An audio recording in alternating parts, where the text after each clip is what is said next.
Hey guys, so today is another perfect day in the southwest of Western Australia. So today I thought I'd do a quick video on our 12 volt setup and the lights that we're running on our 200 series. So stay tuned to find out more.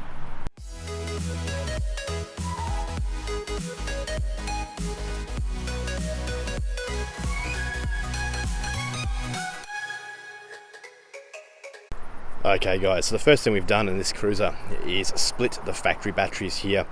So as most of you will know, the 200 series come out with two batteries linked in parallel to start the car. So we've split that system. So we've got our starter battery over here, which is an Optima yellow top, and a deep cycle battery over here, which is a full river 105 ampere deep cycle battery. To manage all that, we have got a BCDC, Redarc BCDC 1240D, which is a 40 amp hour charger, and that is located just down here in the grille. You see it just down there. So that's mounted at the front of the car. That just helps it get a little bit of cool air through the grille there. These things like to operate in the cool, they don't like the heat so much. So having it there at the front allows some cool air to go through the grille and into the front of that.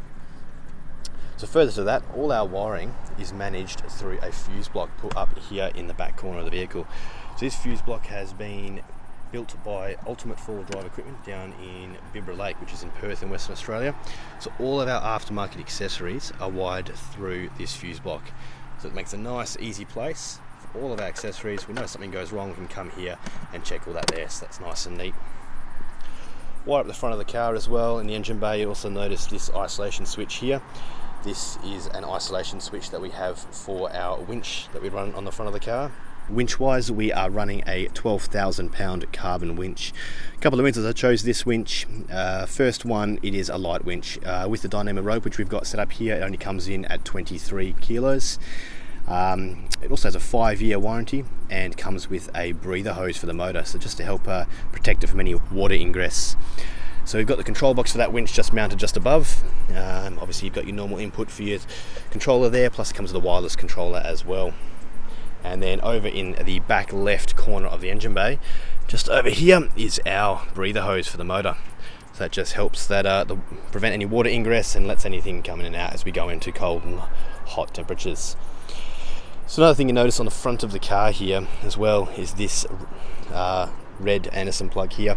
That is a solar input. So if we're running portable panels, we can just plug our portable panels into that input there and help charge up this secondary battery we have mounted in the front of the engine bay. So that pretty much covers the engine bay there. Wire at the front of the car here as well.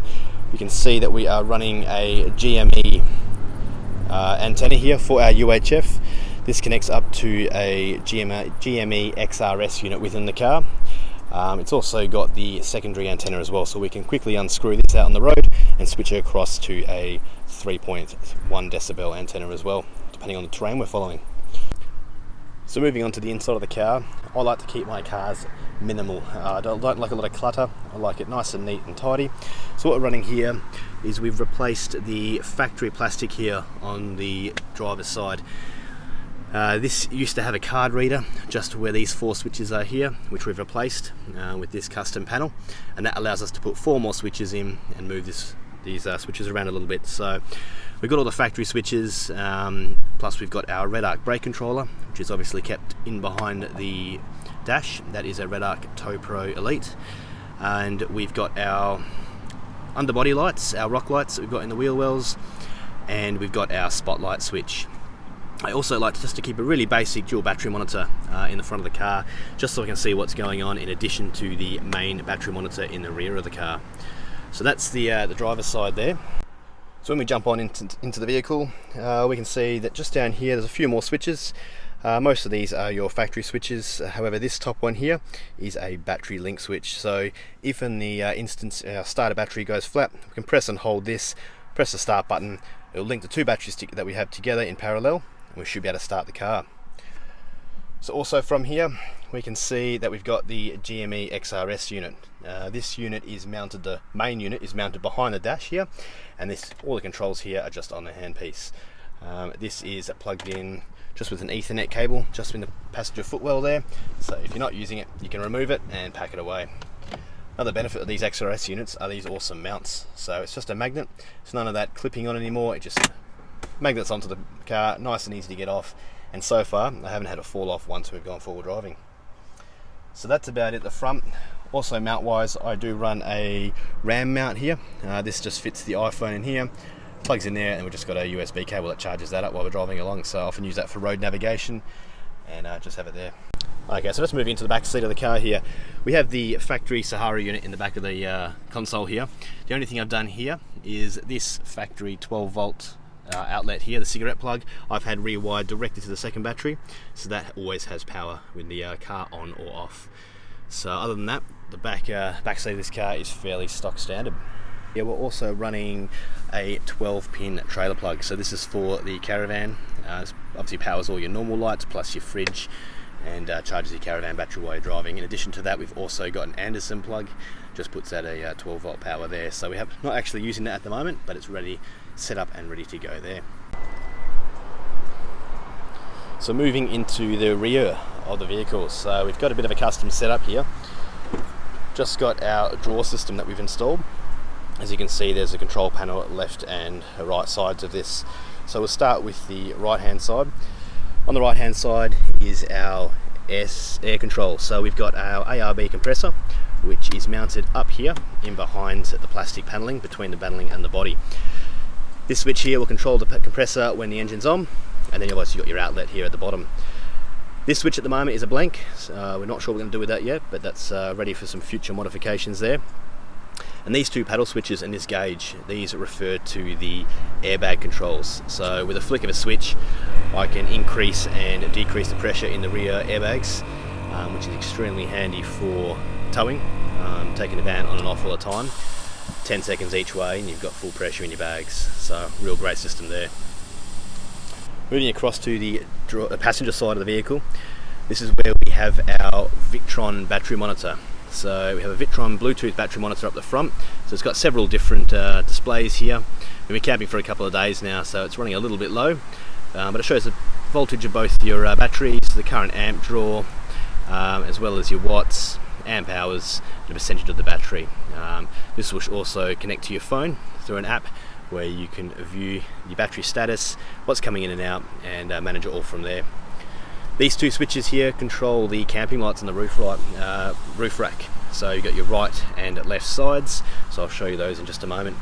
Just underneath that, we've got 4 USB ports and 2 12 volt ports. So that there keeps us well and truly powered up for all our charging equipment. So just going to the power for the fridge. So when we pull the fridge out there, you see that this fridge is connected via a Waco connection there. So that's a screw-in type fitting, so that should never come undone. Also, if you can just see in there, there is a cable chain fitment there. So that means that this cable will never get caught up behind the fridge. As the fridge moves in, that cable chain just pushes it out the way. So far I haven't had any dramas with that. And just running this new Waco CFX 65, so we'll do a bit of a review on that once we've got to use that a little bit more. So in terms of lighting, we'll start with the interior. All factory globes in this vehicle have been replaced with LED globes. So we see that as we go through the vehicle down the back here. These have all been replaced with LED globes, including the door pockets as well. Come down here.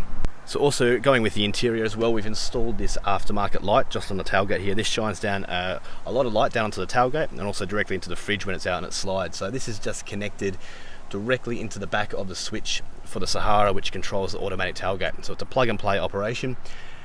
Turns off when the tailgate is closed, plus it also has a little switch here which can manually turn it off as well. So a great little piece of kit, and it works really, really well. So lighting on the front of the car. So with the factory headlights, the Sahara models, they run the HIDs on their normal headlights, low beam, and they got the daytime running lights for the parkers. What I've done is I've replaced the high beams in the factory headlights there to a Stedi LED high beam kit. So that produced a little bit more output, just throws a little bit more light out, and it's more of a white light as well. So pretty happy with those. Moving down to the fog lights, I'm running the ARB LED fog lights. Can't say that I'm overly impressed with the light output of them. However, it is that crisp white light, so it matches the rest of the lights that we're running on this car. So I'm happy with that, but definitely could throw out a little bit more light in my opinion. So going across to our aftermarket spotlights, we are running a pair of Stedi Type X Pros. These are full LED lights. Got a rated spread or quoted spread of 1,184 metres. Haven't had much of a chance to test them out just yet, but the few times I have taken them out, they do seem to throw a lot of light. They are much of a pencil beam, not so much of a spread beam, so still getting used to that, but the factory headlights and the Stedi LED headlights upgrade, high beam upgrade, does seem to make up a little bit for that. So moving to underneath the vehicle, I have installed a set of 6 rock lights on these cars. So these are these little lights here. I've got 2 on the wing kits of the bull bar here, and then 1 in each wheel arch. So these are shine straight down onto the wheels and provide a little bit of underbody lighting for the vehicle. Some people may think they're a bit of a gimmick, however, they do seem to throw a bit of light out. They help in those situations where you're four driving at night, a little bit more detail on the floor, and also they also double up as a bit of a camping light as well. So I have found them useful so far. They do seem to work quite well. So also on the side of the vehicles, we are running a pair of Light Force rock lights, Rock 9s I believe they are, on the roof rack. So these are these little small lights here. There's a pair on each side. They're controlled by switches on the rear draw system. So they're mounted on 30-degree rubber mounts and just bolted directly to the Rhino platform. And they throw out a lot of light. They are great not only for four-wheel driving to see on the sides, but also for a camping light as well. You know, rock up a camp late, that's what something to help set up. So been pretty impressed with them so far. So on the driver's side of the vehicle, you can also see the pair of Light Force rock lights we've got there mounted up on those 30-degree mounts. Also at the end, we've got another solar input, which also links up to the BCDC, which will assist in charging that secondary battery. So I do plan in the future to be mounting a solar panel to the roof, and that will be going through that plug there, which will assist in charging that second battery when we're parked up. So in terms of running wiring up to the roof, what's been done is the wiring's all been run inside the vehicle through these panels up here, and then they've come out the factory grommets, which just appeared. It's a bit messy up there at the moment. They've just come across this factory tailgate and then up and through the gap between the top of the tailgate and onto the roof rack, and just neatly been pulled up there, mounted with some plugs up there. So if we ever do take the roof rack off, we'll be able to take those plugs undone and lift it off without having to rip all the wiring out. Okay guys, so the only thing I haven't mentioned so far is we do have a lighting setup inside the ARB awning we have on the side of the car. So when we roll that out, there are 2 1-meter LED strips, one mounted on the car side and one mounted on the far side of the awning. They're disconnected via a little wiring harness we've made up, which is connected to a dimmer as well. So we just plug them into a 12-volt socket within the car, and we can turn them up and down as we're camping. So really good for cooking. We want them nice and bright, and then we can turn them right down as well. We're just going to sit around a campfire to have that little bit of ambient light as well. So I'll show you a bit of them set up at night time. Otherwise, I hope you enjoyed the video.